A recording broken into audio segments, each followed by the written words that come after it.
evening and welcome to African Voices platform. My name is Tchiyiwe Chihana and I'll be your host for tonight's show. I'm pretty excited about what we're showcasing today and who we are showcasing, most importantly. Somebody who has been in Sheffield, abandoned us in Sheffield and moved to goodness knows where. I haven't heard from her in a while and very, very fortunate to have Sylvia Acquah joining us. Sylvia is, I think Sylvia will tell us who Sylvia is, but Sylvia, who's Sylvia? Oh, Tchiyiwe, thank you so much for having me on the show. I really appreciate it. It is very kind of you to host me. Well, my name is Sylvia. For those that do not know me, Sylvia Acquah. I did not abandon Sheffield.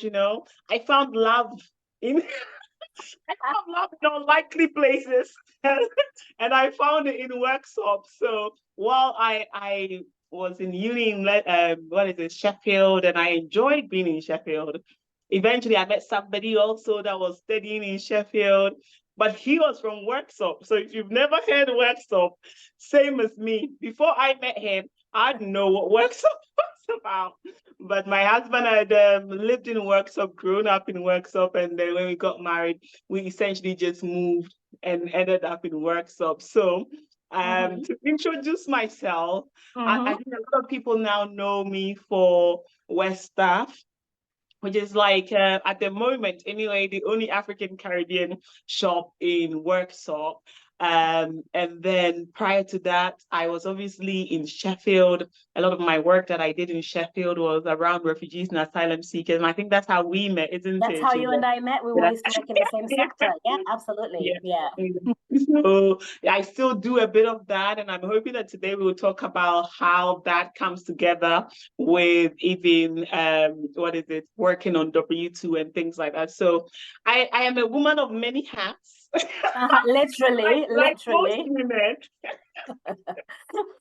Well, so that's exactly what I was hoping you'd come with. I think from the first time I met you, one thing I did find was you're very warm, you're always laughing, always happy, but you're also very busy. You're always working on something, very hands-on. Were you doing your PhD at the time? Was that what you were doing? Yes. We met when my apologies, Dr. Sylvia Acquah, then in that case. No. So anyway, when we met, I had come to uni in Sheffield to do my PhD. Whilst I was doing the PhD, that's when I was doing the Refugees and Asylum Seekers project as well. So I did my data collection and it came to write up, and then I found love and I said, I'm going to take a year out, and I never went back to it. So I cannot accept this.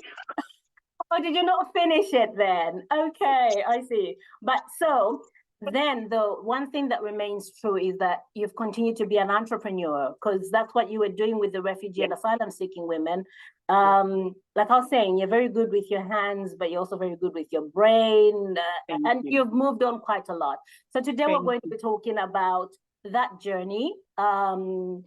And you've now established yourself as an entrepreneur. You've talked about your shop, but you've also got something that's called W2 Academy. I would want to talk about that a little bit more. And then lastly, we could speak about the event that you're hosting at the weekend. How is that? Yeah,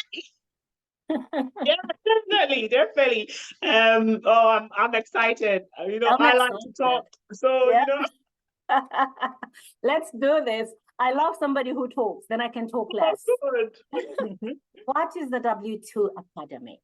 What is W2 Academy? So, like I said, when we met, I was at uni doing the PhD, and whilst I was doing the PhD, I started a social enterprise called Elador, which was essentially focusing on refugees and asylum seekers, learning how to sew and design and all of that.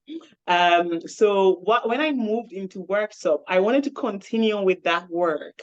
I think one of the things that a lot of people that know me know that I would rather, instead of being an entrepreneur, I would rather just be a social entrepreneur. I'd like to be known for being a social entrepreneur more so than anything else. And I like to just be involved in the community. So I wanted to do that in Worksop when I moved here. But here there was not that city of sanctuary vibe that you guys have in Sheffield. In Sheffield, you are very much vibing with the whole city of sanctuary and making sure that people are welcome and all that. There was not much of that here, and there was not a lot of refugees and asylum seekers in the area. So it somewhat made the project feel a bit redundant for me.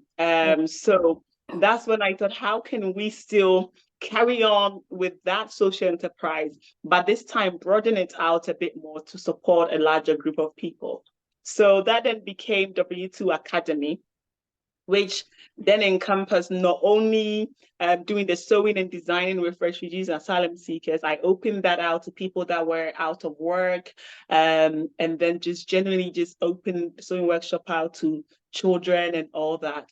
And then we moved into areas like, doing work around ethnic minorities, trying to educate people about different cultures and things like that. So the whole ethos of W2 sort of surrounds things like educating the community about different communities. Then we do the vocational stuff like the sewing workshops and things like that. We also run a few projects as and when they come up. I sometimes work in conjunction with a charity in Worksop called BCBS. And when they have projects that align with their courses that I do, they would refer it to me, and then I'll go on and run those projects for them. So this is very much still Elador, but now we've opened it out a little bit more than it was in Sheffield, and a wider group. So that's what W2 is about. Yeah, it's quite exciting. I like doing it. It doesn't pay much. I really do envy that. I don't think I've sat behind the sewing machine since I don't think I have done. And now I'm looking at all these people in Worksop that are benefiting from your skills. That's amazing. And are you still using African fabric? You were quite good with that. Yeah. A lot of the when we were in Sheffield, it was always about trying to promote integration through African fabrics and trying to show how diverse it can be and how it can be used by different people. And how beautiful. You forgot and how beautiful they are. I think people, and I say this to someone yesterday, that when people see the fabrics, they cannot imagine what it can be until they see you do something with it. It's like, oh wow. So it's like, yeah, you can do this too with that, and that speaks to a whole community altogether. Like the fabrics is the symbol of the people. So yeah, no, we still do. We do that a lot. Where we have downstairs where we have our fabrics is mainly African fabrics. So yeah, summer, winter, African fabrics. So yeah. I know we're going to get to WestAF specifically later on, but I have noticed that whenever I've seen content on socials from WestAF, I've noticed that quite a lot of the Worksop indigenous British community will come in with their fabric clothes that they bought off of you. I think that's amazing. That's beautiful to see. You're spreading the vibe of fabric. I like to think that I want to affect this joy of Africa. I like to spread it around. I like to spread it around through fabrics. And, can you imagine what this can be? If you can imagine what this can be, you can potentially imagine the potential of another person that is not like you and all of that. And so I like seeing it. People that tends to come into the shop sort of know what to expect, thank God. So when they come in, they're expecting that warmness of the colors and all of that, and thinking, okay, what can we do with this? And a lot of the time they would then do it. I know I say to them, let me know what you did with the fabric, and they will come in and just show me, and I'm like, what they did. What I need though in my personal life is for you to speak to my godmother. So my godmother comes to Zambia quite a lot, and so culturally in Zambia, you give a guest fabric, the African fabric. So she will make beautiful clothes, but she'll only wear them when she's traveling somewhere in Africa. She says, hey, if I wear it here in the countryside, people will think I'm showing off. But do you know, I also think I've recently come into the place where I'm thinking that a lot of the time in the UK, you don't get to go out an awful lot. So I then decided no, I'm just gonna wear it. I'm gonna wear the clothes. Doesn't matter where I'm going needs it or not. I'll show up in whatever I feel like. It's about how I'm feeling in the day. And I just go with it. And I'm like, don't worry about the people. They will just have to get with your program. So yes, please, don't worry about the people. They will get with it. They will do, because we don't have enough sunlight to be waiting to wear those beautiful things. So we might as well just wear them when we can. Exactly. Yeah, Sylvia, so quite connected to this conversation around W2 Academy, the fabrics, etc. Is this weekend you'll be hosting an event under those banners, hey, for Black History Month. Yeah. Tell me everything about it. How do people get there? What is the event? What's involved? Oh, brilliant. Thank you. So on Saturday, 28th of October, 2023, we're having my other colleague that I'm organizing this with says that it's the first public Black History Month celebration in Bassetlaw and in the area. So essentially what we tend to do from WestAF is that we had these fashion shows, and the concept of the fashion shows was to show people what they can do with African fabric and how diverse you can use them, because sometimes people just want to see it first to see what they can do. So I think in 2018, when we first opened the shop, we had a fashion show around about this time as well. And it went really well. People loved it, had ideas. I made like winter coats because I lined the African fabrics with something heavy. So on the outside was the fabrics, but the inside was like wool and things like that. So people really loved it and ordered people things for Christmas and stuff. We wanted to keep doing it every year. And then COVID happened. And then we couldn't do it in 2019 or early 2020. And then I also became a first-time mother in 2021. So there's a lot of things that kept happening that kept stopping the process.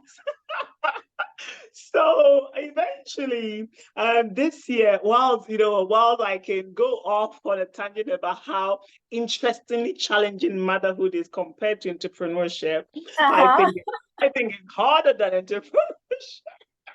I decided, you know what, Sylvia, you can either let it stop you from doing the things that you love, or you find a way to still work with it. And so I said, let's have another fashion show. So Mrs. Robinson, who also sews with me at this shop, agreed that we have a fashion show in October. However, they said another lady from a different charity also contacted me to say she wanted to do something for Black History Month, and she was wondering whether we can do a fashion show. And I was like, yeah, we were going to do one anyway, so we can collaborate and do it together.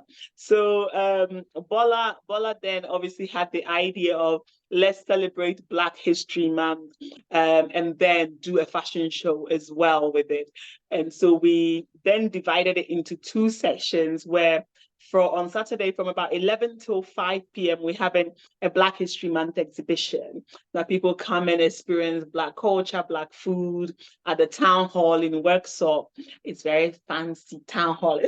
It's sounding like, the names you're dropping, you're like Bassetlaw. Bassetlaw Townhall. Bassetlaw Townhall, that's where this event is happening. But to be honest, we obviously got the councillors in the area to fund the venue as well. So I was saying to someone that we took the money from the councillors and gave it back to the council, that we will hire your hall. So that's where we are. From 11 till 5, we're doing an exhibition. It's free for you to come in to the exhibition, come and meet other people, learn about African culture, learn about the stories of the people that live in Worksop, the Black people that live in Worksop. We've got each of them to write some stories to put on a board for people to just come and learn a bit about them. So yeah, and then there's some drumming, some African drumming, and somebody explaining about the drums and things like that, and backgrounds to that. So that's all. So I'm going to pause you there. I'm going to pause you there because I really am curious. Who's exhibiting? Who's doing the drumming? What, like who? Give us some names. Who? Okay, so we have I think at the moment we have about 8 stalls at the event, and the 8 stalls sort of comprises of 2 caterers. I think we have one that's coming from Nottingham, and then there's another caterer that's locally a Worksop one that's I think it's Linda Cooks. That's the one from Worksop. And then there's a drama. He's actually a Caucasian drama. He approached me at the shop asking about wanting to connect with the African community and things like that. And I said, oh, we're having an event actually on the 28th. Would you like to be a part of it and just share your skills with the people? And he was like, yeah, of course. So is it African drumming? I mean, drumming comes in so many forms. Is it African drumming? African drumming, because he brought some drums, some older drums that he had brought from Nigeria. He brought them and said, is it talking drums? Oh my God. Yeah, so he did some, he's got some educational background in African history and all of that. So I think that's why he said, I had asked him whether he would want to actually perform at the fashion show bit, which is from 5 p.m. till 7 p.m. That's the fashion show with some performances. I have a poet. Tell me, who's the poet? Who is the poet? I've been put on the spot. I'm trying to think of the poet's name, and I'm like, where's the poet coming from? Okay, let's put it that way. Where's the poet coming from? I have a poet coming from Sheffield. So it's quite exciting. So I've got someone doing the poetry. I'm excited about that. I wonder whether it's anyone I know. Is it Denise? Probably. Because obviously you guys are in that community. You guys are all mixing that African vibe and Black vibe. You kind of. I went to Sheffield a couple of weeks ago, and then they had like banners up that saying Black History Month, Sheffield. And I thought, wow, this is what we need in Worksop. I'm like, there are people on ground making it happen, making sure that, people are recognized in Sheffield. So that's the sort of thing that you guys do. So it's definitely someone you know. Well done. Sheffield audiences, go. You know your poets. Go. Thank you. So that's the 28th of November. 28th of November. Exhibition from what time to what time? Exhibition is from 11 to 5. It's open all day, free. You can come in and just go around and talk to the different people on the markets, the different people on stalls, the people showing handmade quilts and blankets from African fabric and things like that. There's a few stalls on there. And then from 5 till 7 is the fashion show bit. So is there a break? Is it in the same building, or is there? It's in the same building. It's in the same building. It's in the same space. The way we've done it, we put a divider to block off the fashion show bit from the stores, so that at 5 o'clock, essentially, we just open the fashion show bit for people to go in. It makes it feel like a theater, like at 5 o'clock. Surprise! It's like our red carpet and all. I believe there's live music. I'm quite excited about that. So hopefully it will be a good evening out. It's only 2 hours, 5 till 7, but I thought we start like this and then we grow it from there. Next year we see what we can do. We are in talks with Sheffield people, see whether we can collaborate on something next year and sort of do something here and replicate it in Sheffield. It'll be brilliant. So fingers crossed that would happen, and then we'll come here and talk about it. We'll definitely come here. In fact, what I'll do next year is that I'm actually going to bring the TV crew, and then we can film some of that if you want. So that would be great. Would love that. Yeah. Let's talk about the shop. Then we're going to talk about Not a Laughing Matter, because I'm intrigued by that. I'm intrigued by Not a Laughing Matter because, Sylvia, you laugh all the time. But we'll talk about that in a bit. About the WestAF. So your vision evolved into providing food in an area where there was nothing, there was no African Caribbean shop. What I did pick up from you once was that you said, I didn't know what it meant, but you said because I'm West African, my husband is West African, and so WestAF is shortened for West Africa. Did I get that right? Yeah, that's right. Yeah. We were thinking about a name for it. One of the staff here on Saturday, I was having a staff training here, and one of the staff asked me, what does the name mean? So I told the story. We were trying to move away from using our names as the name of the shop. And so we thought, what can we use? We try and blend our names. No, that would not work. That doesn't sound good. And we thought, what is the common ground? Let's meet in the middle. And my husband is from Nigeria and I'm from Ghana. And our common ground is West Africa. So that's how stuff came about. It was going to be West Africa, but it sounded better as WestAF. So that's how WestAF came. And I think for a lot of people, before the shop opened, I was on social media. People thought it was an actual shop. I was constantly on there, WestAF, shouting about it on top of my voice, WestAF. So essentially, to be honest, I think for the longest time, I knew that I was going to, even when I in my head, I knew that when I finished the PhD, I went to do okay, let's start like this. I went to do the PhD because I wanted to help people. Yeah. And I wanted to do business as well. I didn't know how those two comes together.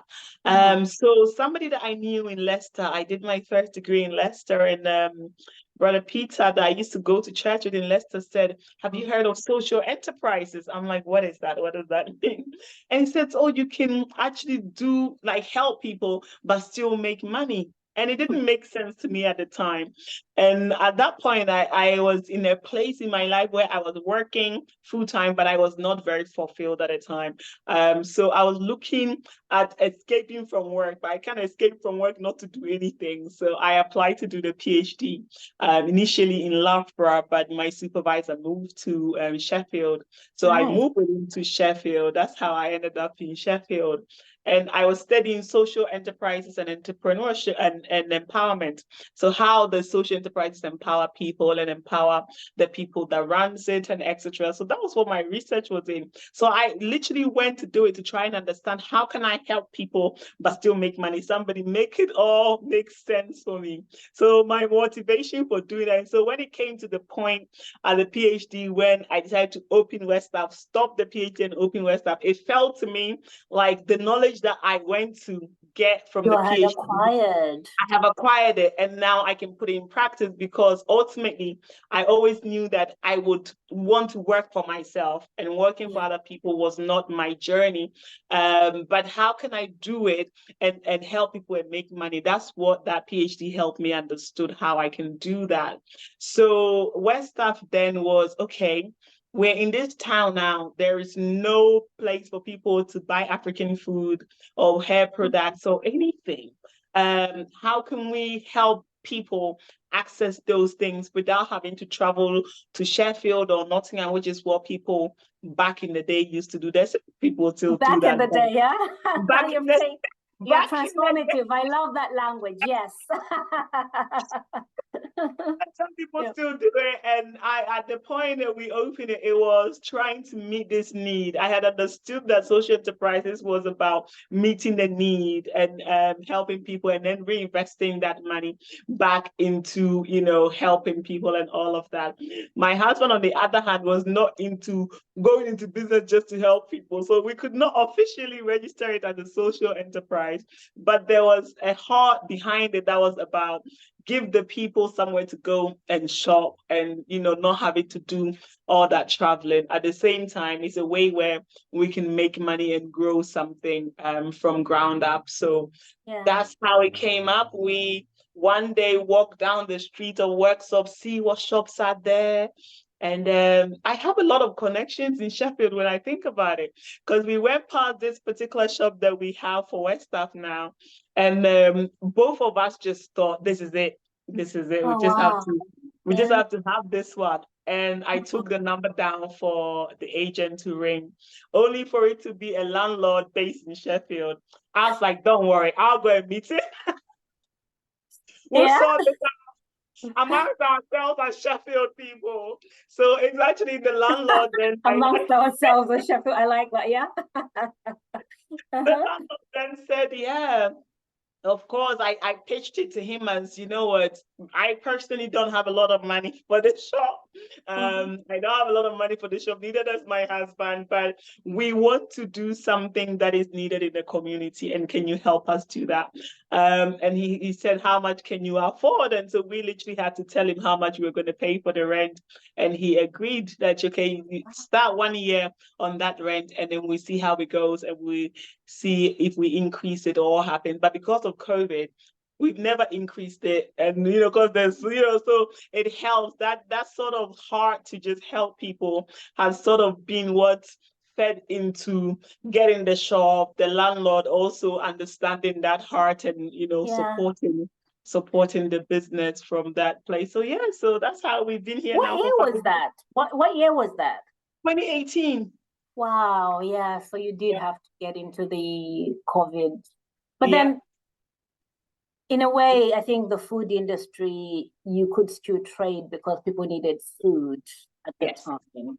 Yes, it's quite hard. Well, COVID was really hard personally for people, but for us as a business and food business, it really helped our business. As bad as it is to say. But I think it's not travel out.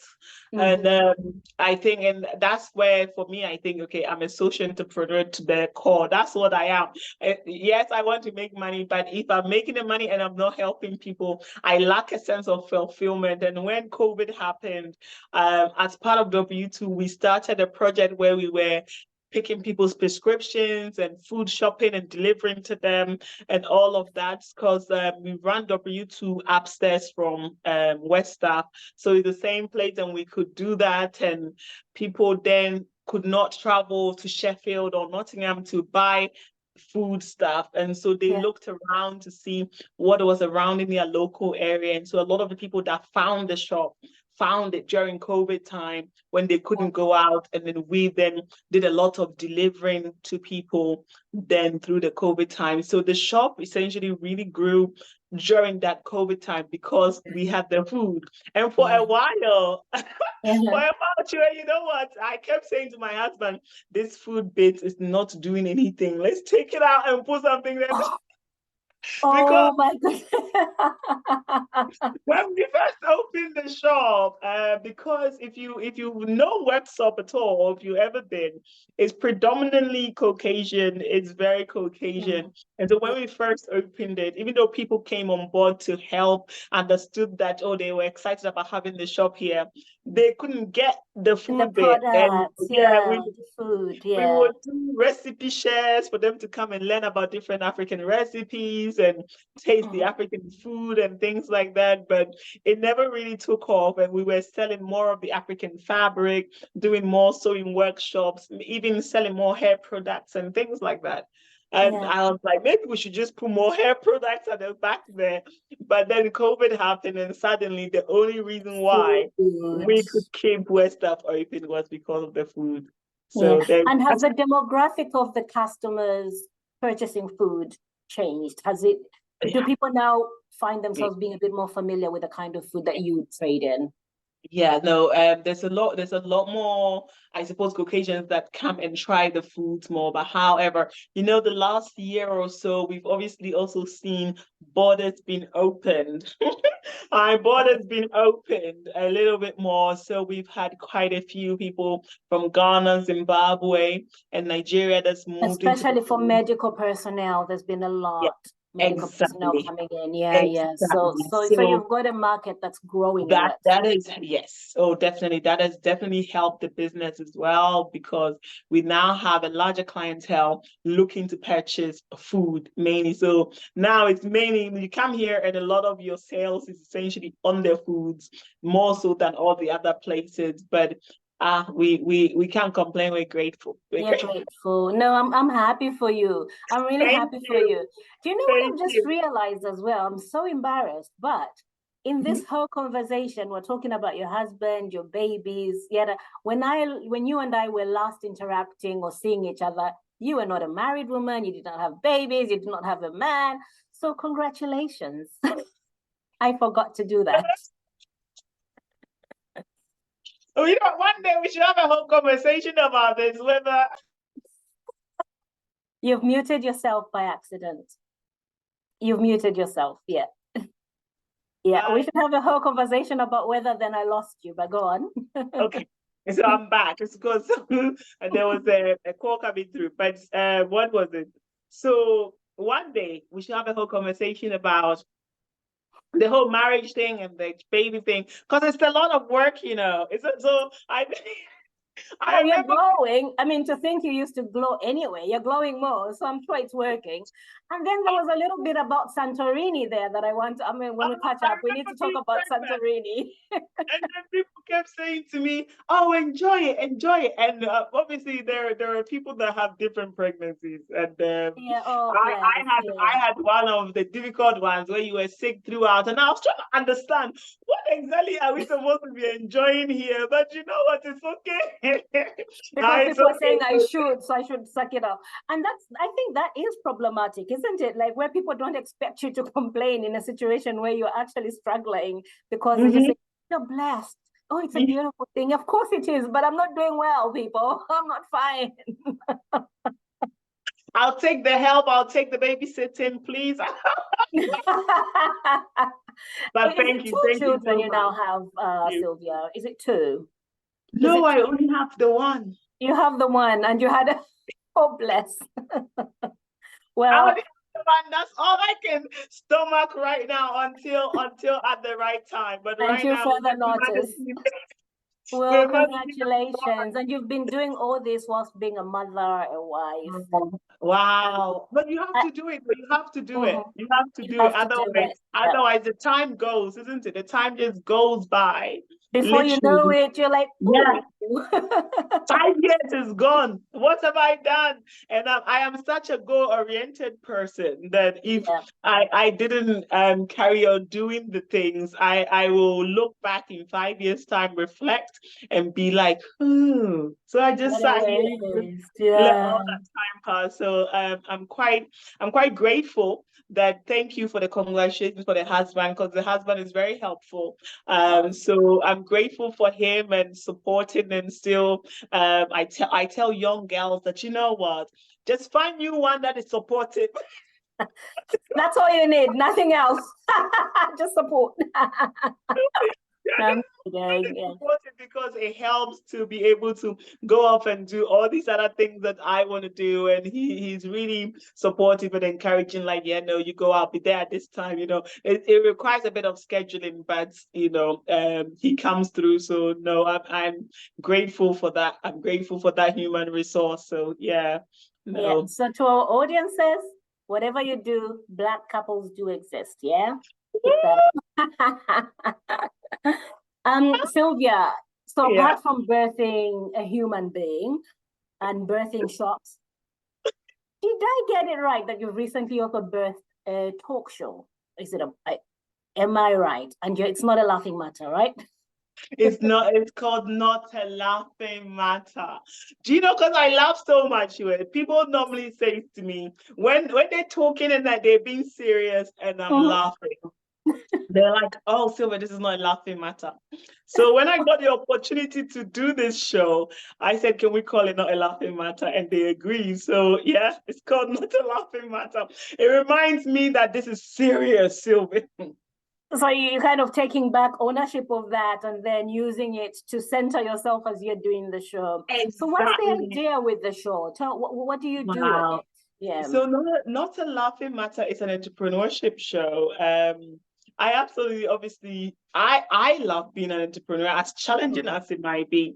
And I know people that probably want to start businesses, don't know how to start and all that. So when I got the opportunity to do the show, I came up with the idea of, why don't we talk to different entrepreneurs about their journey and where they started and where they are and what tips they have for people wanting to start businesses.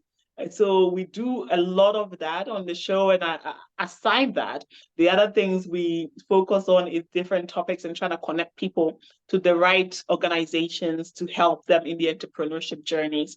So I think last week, earlier on this week, we had one, and we had a lady from the council who Bassetlaw Council. She's an enterprise manager there. So I got her to come and talk to people about the kind of help that is available to them if they wanted to start a business, and where they can start from. So I try to, it's all around entrepreneurship and what people can do, because sometimes it's so hard to start. And if you hear somebody that went through the same journey and how they overcome, it always, I think it helps. So I do hope that our audience find it very informative and helpful, because that's essentially what it's supposed to be. It's very educational and informative program about entrepreneurship and how you can get help and where the help is and stuff like that. So it's exciting. It's exciting. It does sound exciting, but also very, apart from being niche, it's really important. I found that as I'm getting older, I'm gravitating more towards entrepreneurship as well. Oh, wow. Yeah, and quite a lot of things I'm doing. It's also like African Voices platform is a social enterprise. Oh, wow. There are also other things that I'm doing, and so I'm probably on the end of I'm learning. I'm on a journey, We're learning always, even as we're all learning. We're all learning. No, definitely, we're all learning. Hey, it can be challenging, but it's nice to have somebody who's been through it say something. Yeah, I think so. I think so as well, because sometimes you see people that have done it and you just think, I don't know, sometimes you think they're some superhumans or something. But I've recently had the opportunity to talk to some people that have businesses in Ghana. And when I tend to go to Ghana, I was in Ghana in September, and I went to this big hospital for a checkup, and I asked the owner whether he would be on the show, because I was like, I cannot imagine where somebody gets the money to do this. To start a massive hospital as a private hospital. So I equally am learning. Yes, I've started with WestAF and we do W2 as well, but I know that that's not where I want to stop. And I am so happy when I get to talk to these people. I'm like, if nobody listens me, I'm just here to learn. Okay, so let's just talk. You talk to me, and it's been an amazing experience so far. I'm very grateful for the people that have agreed to come on the show. Sometimes I just message people. I see them. I'm like, oh, this one is really good. Would they come on the program? And then you message them, and some of them are ever so kind to agree to come on it at such short notice. But I've got some exciting ones coming. People from Sheffield. Oh, that's very good. Yeah, that's very good. So looking forward to those. Can you spill a bit? You know what? I've got it all lined up until the end of November. So it's all scheduled. Wow. Yeah, I've got people all scheduled until the end of November, which is amazing. There are people that I wanted to have for Black History Month, but I couldn't. I wanted to celebrate a lot of Black entrepreneurs through the Black History Month, but I booked them a bit late. They said, you know what, Sylvia, we can do it in November. I said, that's fine. So I have like the CEO of Utopia coming on. I think. My very good friend Mojisola, mentor in many ways. Yeah, so good. I'm happy about that. That's like, I think the 16th of November, the conversation. Mojisola is brilliant. Really? I worked for Utopia Theatre, actually. I was the operations director when it first moved to Sheffield. So I know Mojisola really well, and it would be great to have people listening to Mojisola. Yeah, good stuff. I'm totally looking forward to it. I'd never really met when we're organizing this Black History Month event. I contacted Tony Boring. Tony Boring, yeah. I contacted him, said, formerly Arts on the Run, and then Arts on the Run is now Migration Matters Festivals. Exactly. So I first contacted him saying, I need some contacts for people that can do ABCD. And he's like, oh, Sylvia, I've been out of that scene for so long. But contact this person, contact that person, I'm sure. So he was the first one that gave me Mojisola's name to contact him. when I looked up the work she does, I'm like, oh, she'll be so good for Black History Month. Let's talk to her. But she's obviously a very busy woman. I can only imagine the kind of work it goes in. She is very running busy. the place. So yeah, we got her booked in November. I think next week, the last person we have for Black History Month, there's a gentleman, he goes on social media by the name Kenyan farmer, Flavian. He has a farm, I think 63 acres of land from Hampshire Council, and farming the land and all of that. A Kenyan. Oh, wow. Yeah. So I have not come across that. There are quite a few indigenous African farmers, because you get a lot of white African farmers in the UK. Yeah. But I'm talking about Black African farmers in the UK now. There are 3 that I know of now, so that's really good. I didn't know Flavia. There's Flavian. Flavian is on socials as what is it, the Kenyan farmer. But yeah, I heard him talk to someone, and I'm like, he's so young. How is he doing? I think the part of the story that moves me was the fact that he said he's juggling 3 jobs to keep this farming thing going, and I'm like, I can relate to that. Let's talk about.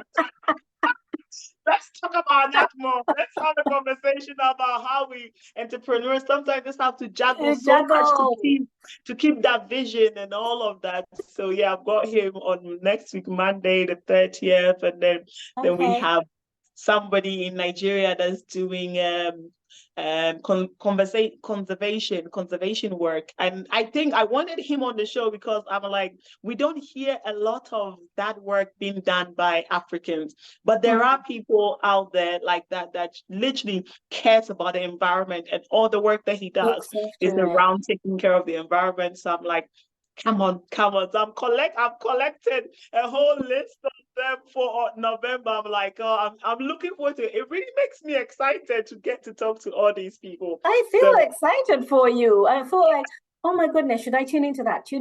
Then yeah, I'll try my best. But I mean, I'll send you what you saw last one. Oh, absolutely. Yeah, absolutely. Do that. This is really exciting, and well done, as well as good luck on Saturday for everything you're going to be doing there. Good luck with the business, and and I think you're going to Ghana again soon, so you can bring me some ice. I've just come back from Ghana. I came back from Ghana end of September, literally. So I won't be going back for another September. I do it once every September. I do it once every September. I go end of August, come back end of September. I tend to do that just to visit relatives and just take the baby to see where she's from and connect with the land. Connect with the family and the land and the heritage. Exactly. So that identity. That's an identity question. Like, always know who you are. Right? Come from. Very important. You can grow up here and all of that, but it's important to know where your roots are. And so I am on that, and I'm like, no, she needs to know. She needs to connect with the people, connect with the land, understand certain cultures and things like that. So we do that once a year to just meet the relatives. Yes. Oh, Sylvia, it's been wonderful having you on the show. No, thank you so much. We look forward to coming to next year's Black History Month in Worksop with the African Voices platform team. All right, so we're gonna do this. We're gonna give it all our best. We're gonna give it a good go. But I think next year is going to be even better. Like all the conversations we've had around what is possible next year and how we do it, so that a wider community can have a sense of belonging. That you also belong here. That you are here now, and what can you contribute to the community? That's equally important. So I do hope that this one goes off nicely without the H, and then next year I'm sure it will go well. I'm pretty sure with you at the helm, it's gonna go well, Sylvia. So this has been Sylvia Acquah from WestAF W2 Academy, joining us on African Voices on SheffieldLive TV. My name is Tchiyiwe Chihana, and that was Sylvia. Thank you.